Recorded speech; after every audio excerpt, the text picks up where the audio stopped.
नजर पर्पल शक्तियों से घिरे विद्युत पर थी। हालांकि विद्युत बुजुर्ग लिंगेश के हमले से बच तो गया था, लेकिन उसकी शक्तियां अब पहले से कमजोर पड़ चुकी थी, जिसके कारण लिंगेश ने अपने दोनों हाथों से शक्तियों का उपयोग करके विद्युत को घेर लिया था। यह दबाव इतना तेज था कि विद्युत को ऐसा लग रहा था मानो उसका सिर ही फट जाएगा। हालांकि विद्युत ने पहले ही अपने आप को शक्तियों से अच्छे से ढका हुआ था, लेकिन उसके बावजूद विद्युत के कान सुन्न पड़ चुके थे और अब वो जैसे तैसे करके उस बेइंतहा दर्द को बर्दाश्त कर रहा था।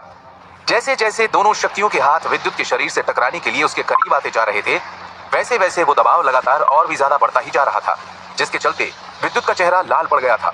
हालांकि विद्युत अपने पंखों का इस्तेमाल करके भागना चाहता था, लेकिन दोनों शक्तियों के हाथों के पास आने से विद्युत के शरीर पर इतना दबाव पड़ गया था कि विद्युत के कानों से खून बाहर आने लगा था, जिसके चलते जब विद्युत को लगा कि अब वो लिंगेश के हमले को और नहीं सह पाएगा, तो वो दर्द के साथ मन में दांत पीसते हुए बोला, पूर्वजाग्नि, मेरी मदद कीजिए, मैं ज्यादा देर इस हमले के दबाव को नहीं सह पाऊंगा। विद्युत महसूस कर पा रहा था कि उसके शरीर की शक्तियां बेकाबू होने को थी, साथ ही उसके शक्ति बिंदुओं के जरिए लगातार शक्तियां बढ़ती जा रही थी। वहीं दूसरी ओर विद्युत के लाल चेहरे और परेशानी से भरे चेहरे को देखकर मायरा ने अपनी नजरें लिंगेश की ओर की और उनके हाथ में मौजूद सील को देखते हुए गंभीर आवाज में बोली, मेघ ज्यादा देर तक इस दबाव को सहन नहीं कर पाएगा। लिंगेश ने अपनी आत्मिक चेतना सील का इस्तेमाल किया है। भले ही मेघ की आत्मिक शक्ति आत्मा स्तर पर हो, लेकिन एक नश्वर सम्राट रैंक योद्धा की शक्तियों के सामने वो कमजोर पड़ जाएंगी और धीरे धीरे वो बुरी तरह जख्मी हो जाएगा। मायरा की बात सुनकर देवांतक गंभीर स्वर में बोला, मुझे लगता है कि मुझे बुजुर्ग पूर्वज शंकु को खबर करनी होगी। अब विद्युत की मदद वही कर सकते हैं। ऐसा कहते हुए देवांतक ने अपने हाथ की कलाई को झटका दिया और उसकी सफेद अंगूठी में से एक ठंडी शक्तियों का बना स्टोन नजर आया, जिस पर एक बड़े अजगर का निशान बना था। उस स्टोन को देखकर देवांतक उसे तोड़ने ही वाला था कि तभी उसे एक जोरदार धमाके की आवाज सुनाई दी और उसका ध्यान तुरंत विद्युत की ओर चला गया, जिसके आसपास के इलाके में घनी धुंधलाहट फैल गई थी, जिसे देखकर देवांतक की आंखों में नाराजगी नजर आने लगी थी। इसके चलते देवांतक ने अपनी नाराजगी भरी नजरें थोड़ी दूर आसमान में मौजूद काले कोट पहने लिंगेश की ओर की। असल में देवांतक को लगा था कि वो धमाका लिंगेश की आत्मिक सील से विद्युत को जख्मी कर देने की वजह से हुआ था, क्योंकि अचानक देवांतक को विद्युत की शक्तियां महसूस होना बंद हो गई थी। लेकिन जैसे ही देवांतक ने अपनी आंखों के सामने का नजारा देखा तो वो खुद हैरान रह गया, क्योंकि लिंगेश के चेहरे पर भी हैरानी के भाव थे और वो गंभीर नजरों से धुंधलाहट से भरी जगह को देख रहे थे, जहां धमाके की शक्तियों से आसपास की जगह पूरी तरह घिर गई थी।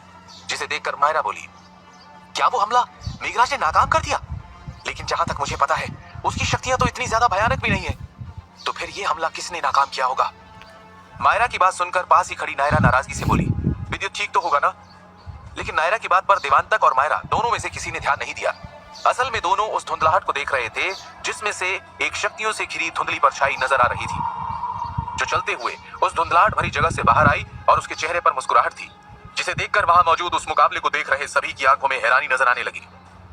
तभी देवांतक जोर से चिल्लाते हुए बोला, ये तो मेघराज है। यकीन नहीं होता कि इसने लिंगेश की आत्मिक चेतना सील को भी नाकाम कर दिया। ऐसा कहते हुए देवांतक को अपनी आंखों पर यकीन नहीं हो रहा था। उसे समझ नहीं आ रहा था कि इसने लिंगेश के हमले को कैसे नाकाम किया और उसके बाद भी उसके शरीर पर एक खरोंच का निशान तक नहीं है। देवांतक की बात को नजरअंदाज कर मायरा मुस्कुराते हुए बोली, मानना पड़ेगा, मेघराज कितना ज्यादा ताकतवर है। ऐसा कहते हुए नायरा की आंखों में चमक थी, जिसे देखकर मायरा अपनी नजरें नायरा की ओर करते हुए बोली, नायरा, तुम इतना खुश क्यों हो रही हो?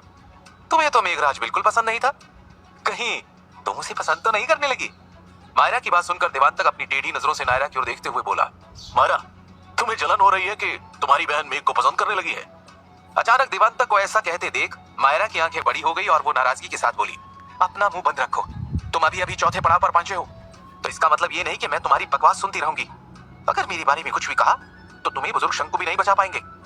ऐसा कहते हुए मायरा की आंखों में 9 प्यूपिल नजर आने लगे थे, जिसे देखकर देवांतक मन में बोला, तो ये सच है कि मायरा के पास प्राचीन लोमड़ी का शुद्ध खून है, इसी वजह से इसकी शक्तियां इतनी तेज रफ्तार से बढ़ रही हैं।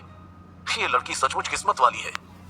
वहीं दूसरी ओर नायरा, जो आमतौर पर भड़क जाती थी, वो दोनों को नजरअंदाज कर सिर्फ मेघराज की ओर ही देख रही थी, जिसका चेहरा शर्म से लाल हो गया था।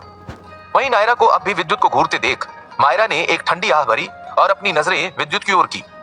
दूसरी ओर लिंगेश के चेहरे पर इस वक्त परेशानी नजर आने लगी थी। असल में वहां मौजूद कोई भी नहीं जान पाया था कि विद्युत ने लिंगेश का हमला कैसे नाकाम किया था, लेकिन लिंगेश समझ गए थे कि विद्युत की मदद किसी और ने नहीं, बल्कि रखवाला टोली के सबसे बड़े बुजुर्ग हेमराज ने की थी, जिनकी शक्तियां लिंगेश ने साफ साफ महसूस कर ली थी, जिसके चलते लिंगेश के चेहरे पर हल्की नाराजगी थी। लेकिन उसके बावजूद वो अपनी नाराजगी को काबू करते हुए अपनी नजरें विद्युत की ओर करते रहे और उन्होंने उस धुंधलाहट की ओर देखना जारी रखा। एक पल के लिए सभी की नजर उस जगह पर थी जहां विद्युत शक्तियों से घिरा खड़ा हुआ था। उसका चेहरा पीला पड़ गया था, लेकिन उसके चेहरे पर परेशानी का नामो निशान तक नहीं था कि तभी विद्युत के पीछे धुंधलाहट से एक परछाई निकलकर सामने आई। उस परछाई को देखकर सभी की आंखों में हैरानी और भी बढ़ गई। सभी को समझते देर नहीं लगी कि उस परछाई ने ही विद्युत की जान बचाई थी, और वो परछाई लिंगेश से कहीं ज्यादा ताकतवर थी। वो कोई और नहीं, खुद रखवाला टोली के बुजुर्ग हेमराज थे, जिन्हें देखकर मायरा मन में बोली, तो ये बुजुर्ग हेमराज है। यकीन नहीं होता कि इस मुकाबले की वजह से उन्हें यहां तक आना पड़ा और मेघ की जान बचानी पड़ी। ऐसा सोचते हुए मायरा के चेहरे पर परेशानी और भी ज्यादा बढ़ गई, क्योंकि अगर बुजुर्ग हेमराज डोडो की वजह से मेघराज पर नाराज हो गए तो उसको बचाना नामुमकिन हो जाएगा।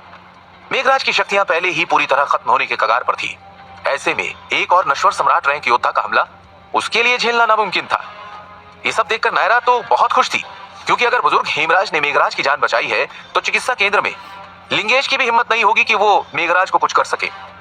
लेकिन तभी सभी के कानों में बुजुर्ग हेमराज की गंभीर आवाज सुनाई दी, लिंगेश, क्या आपको नहीं लगता कि एक बुजुर्ग होने के बावजूद चिकित्सा केंद्र के मुकाबले में भाग ले रहे इस लड़के पर हमला करना जघन्य है?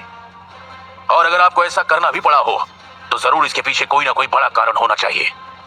ऐसा कहते हुए हेमराज ने आसपास गौर किया तो उन्हें और भी बहुत से जवान पीढ़ी के योद्धा नजर आए, जो चिकित्सा केंद्र की संग्रहालय के मीनार के आसपास खड़े लिंगेश के मुकाबले को देख रहे थे। असल में लिंगेश और विद्युत के बीच इस्तेमाल की गई सील की शक्तियों को बुजुर्ग हेमराज ने महसूस कर लिया था, इसलिए उन्हें तुरंत दोनों के बीच हो रहे मुकाबले को रोकने के लिए आना पड़ा, जो किसी मुकाबले से ज्यादा भयानक और खतरनाक हो चुका था। जैसे ही लिंगेश ने बुजुर्ग हेमराज की बात सुनी तो वो उनकी ओर बढ़ते हुए गंभीर आवाज में बोले, बड़े बुजुर्ग हेमराज, मुझे माफ करना, मेरी वजह